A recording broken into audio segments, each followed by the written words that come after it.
Hi friends, welcome to our channel the village dish. இன்றைக்கி நம்ம வாழைக்காய் பஜ்ஜி செய்ய போகிறோம். வாங்க எப்படி செய்கிறதுன்னு பார்க்கலாம். வாழைக்காய் பஜ்ஜி கூட தேங்காய் சட்னி தொட்டு சாப்பிட்டோம்னா ரொம்ப நல்லா இருக்கும். தேங்காய் சட்னி ரெடி பண்ணிக்கலாம். தேங்காய் சட்னி செய்ய தேங்காவை சின்ன சின்ன பீஸாக கட் பண்ணி போட்டுக்கலாம். தேங்காய் கட் பண்ணியாச்சு. இப்போ 3 பச்சை மிளகாய் சேர்த்துக்கலாம். பாருங்கள், ஒரு கைப்பிடி அளவு தேங்காய்க்கு 3 பச்சை மிளகா நல்லா வாஷ் பண்ணிவிட்டு சின்ன சின்ன பீஸாக கட் பண்ணி போட்டுக்கலாம். கடலை சேர்த்துக்கலாம். தேங்காய் விட கம்மியாக கடலை சேர்க்கணும். தேங்காய் சட்னி கூட கொத்தமல்லியும் கருவேப்பிலையும் சேர்த்து அரைச்சோம்னா டேஸ்ட்டு ரொம்ப நல்லா இருக்கும். அதனால் கொஞ்சம் கொத்தமல்லியும் ஒரு கொத்து கருவேப்பிலையும் சேர்த்துக்கலாம். பூண்டு எடுத்து நல்லா தோலை உரிச்சிட்டு 4 பல்லு பூண்டு சேர்த்துக்கலாம். இப்போது இது எல்லாத்தையும் அரைச்சிட்டு வந்துடலாம். பாருங்கள், நல்லா அரைச்சாச்சு. இது ஒரு பாத்திரத்தில் மாற்றிக்கலாம். பாருங்கள், நல்லா கெட்டியாக அரைச்சிருக்கேன். தண்ணி கொஞ்சமாக சேர்த்து அலசி ஊற்றிக்கலாம். வாழைக்காய் பஜ்ஜிக்கு சட்னி கொஞ்சம் தண்ணி மாதிரி இருக்கணும். அதனால் இன்னும் கொஞ்சம் தண்ணி சேர்த்து நல்லா கலந்து விட்டுக்கலாம். சட்னிக்கு பாருங்கள், இப்போ கூட திக்காக தான் இருக்குது. இன்னும் கொஞ்சம் தண்ணி சேர்த்து நல்லா கலந்துட்டு கடைசியாக உப்பு ஒரு 1/2 டேபிள் ஸ்பூன் சேர்த்துக்கலாம். சின்ன ஸ்பூனில் தான் கொஞ்சமாக சேர்த்துக்கிறேன். நல்லா கலந்து விட்டுட்டு இப்போது சட்னிக்கு தாளிப்பு கொடுத்துடலாம்.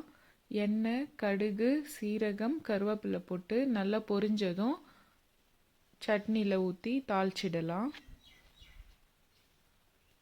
சட்னி ரெடி ஆயிடுச்சு. இப்போ ஒரு தட்டு போட்டு மூடி ஒரு ஓரமாக வச்சுக்கலாம். இப்போது ஒரு பாத்திரத்தில் பஜ்ஜி செய்கிறதுக்காக நம்ம பஜ்ஜி மாவு ரெடி பண்ணி வச்சுக்கலாம். ஒரு கப்பில் கடலை மாவு அளந்து போட்டுக்கிறேன். நீங்கள் எந்த கடலை மாவு வேணாலும் சேர்த்துக்கோங்க. நான் மீனாட்சி கடலை மாவு தான் எடுத்திருக்கேன். 1 கப் போட்டுக்கிறேன். 1 கப் கடலை மாவுக்கு 1/4 கப் அரிசி மாவு சேர்த்துக்கிறேன். நீங்கள் வீட்டில் அரைச்ச அரிசி மாவு இருந்தால் அது சேர்த்துக்கோங்க. இல்லை கடையில் விற்கிறாங்க அரிசி மாவு, அது இருந்தால் அது சேர்த்துக்கோங்க. இப்போது 1/2 டேபிள் ஸ்பூன் உப்பு சேர்த்துக்கிறேன். உப்பு சேர்த்தாச்சு. இப்போது மிளகாய்த்தூள் சேர்த்துக்கிறேன். 2 டேபிள் ஸ்பூன் தனி மிளகாய்த்தூள் 2 டேபிள் ஸ்பூன் சேர்த்துக்கிறேன்.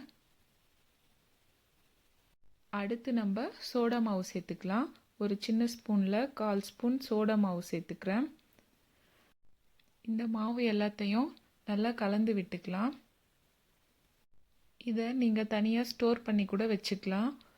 வேணுன்னும் போது தண்ணி ஊற்றி மிக்ஸ் பண்ணி நம்ம பஜ்ஜி செய்ய ரெடி பண்ணிக்கலாம். எந்த பஜ்ஜி வேணாலும் செய்யலாம். மிளகாய் பஜ்ஜி, வாழைக்காய் பஜ்ஜி, அப்படி இல்லைன்னா முட்டை போண்டா, அந்த மாதிரி கூட செஞ்சுக்கலாம்.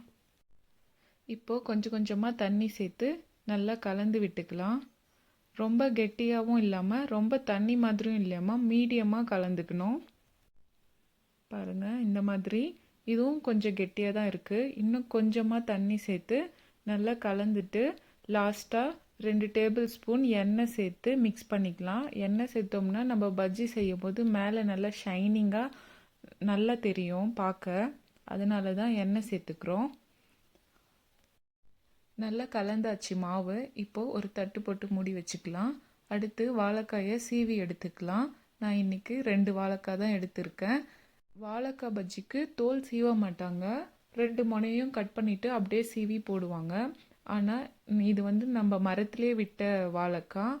மேலெல்லாம் கருப்பு கருப்பாக இருக்கிறதுனால நான் தோல் நல்லா சீவிட்டு அதுக்கப்புறம் வாழைக்காய் சீவுற போர்டு வச்சு சீவி எடுத்துக்கிறேன். நீங்கள் நல்ல வாழைக்காயாக இருந்துச்சுன்னா தோல் சீவாமல் அப்படியே சேர்த்துக்கோங்க. எதுக்கு தோல் சீவக்கூடாதுன்னு பார்த்தீங்கன்னா, வாழைக்காய் நம்ம எண்ணெயில் போடும்போது உடையும். எடுத்து நம்ம கையில் எடுத்து மாவில் தொடுறோம் இல்லைங்களா, அப்போ உடையும். அது உடையாமல் இருக்க தான் தோலோடு சேர்க்குறாங்க. நம்ம சாப்பிடும் போது நம்மளுக்கு வேணான்னா எடுத்துக்கலாம். அப்படியே கூட சாப்பிட்லாம், ஒன்றும் பிரச்சனை இல்லை. இப்போது நல்லா வாஷ் பண்ணி எடுத்துக்கலாம். இப்போது வாழைக்காய் நல்லா கழுவியாச்சு. இப்போது நம்ம வாழைக்காய் சீவுற போர்டு வச்சு நம்ம சீவி எடுத்துக்கலாம். இதுதான் அந்த போர்டு. இப்போ எண்ணெய் தடவிக்கலாம் அந்த பிளேடு மேலே. நம்ம எண்ணெய் தடவுனா தான் நம்ம சீவுறதுக்கு நல்லா ஈஸியாக இருக்கும். இதில் பார்த்து சீவணும். கை எது விரல் அது நம்ம விட்டோம்னா சீவிடும். அதனால் கொஞ்சம் கேர்ஃபுல்லாக தான் சீவணும். பாருங்கள் எவ்வளோ நல்லா வருது பாருங்கள், நல்லா மெலிசாக சூப்பராக வருது. இதே மாதிரி நீங்களும் சீவி எடுத்துக்கோங்க. இந்த மாதிரி போர்டு இருந்தால் வாங்கி வச்சுக்கோங்க. உருளைக்கிழங்கு, வாழைக்காய் இந்த மாதிரி எல்லாம் பஜ்ஜி போட நம்மளுக்கு நல்ல யூஸ் ஆகும்.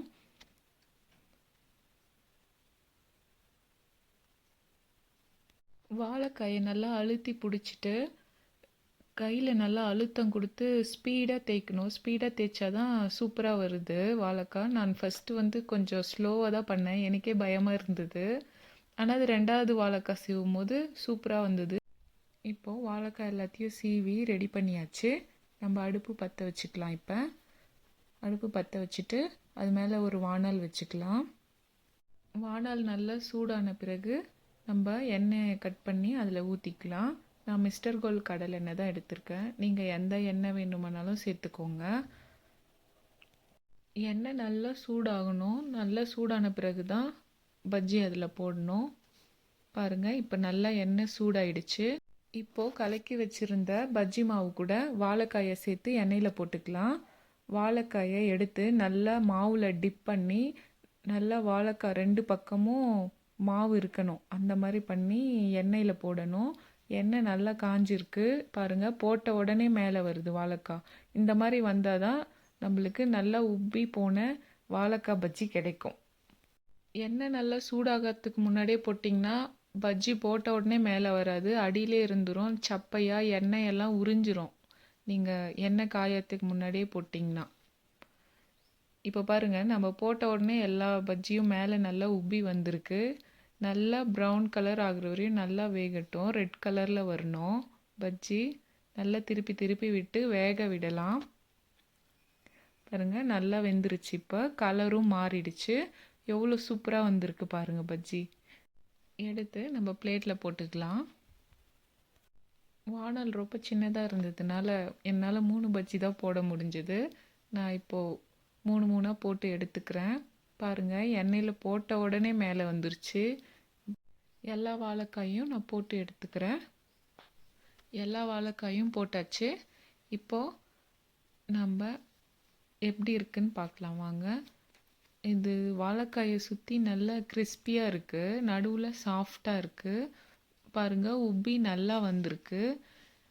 இப்போது இது கூட நம்ம அரைச்சோம் இல்லைங்களா கடலை சட்னி, அதை சேர்த்து சாப்பிட்டோம்னா செம்ம டேஸ்ட்டாக இருக்கும். வாங்க எப்படி இருக்குன்னு சாப்பிட்டு பார்க்கலாம். நீங்களும் இதே மாதிரி செஞ்சு சாப்பிடுங்க. இந்த வீடியோ பிடிச்சிருந்தா லைக் பண்ணுங்கள், ஷேர் பண்ணுங்கள், சப்ஸ்கிரைப் பண்ணுங்கள். எதுனா டவுட்னா கமெண்ட் பண்ணுங்கள். தேங்க்யூ.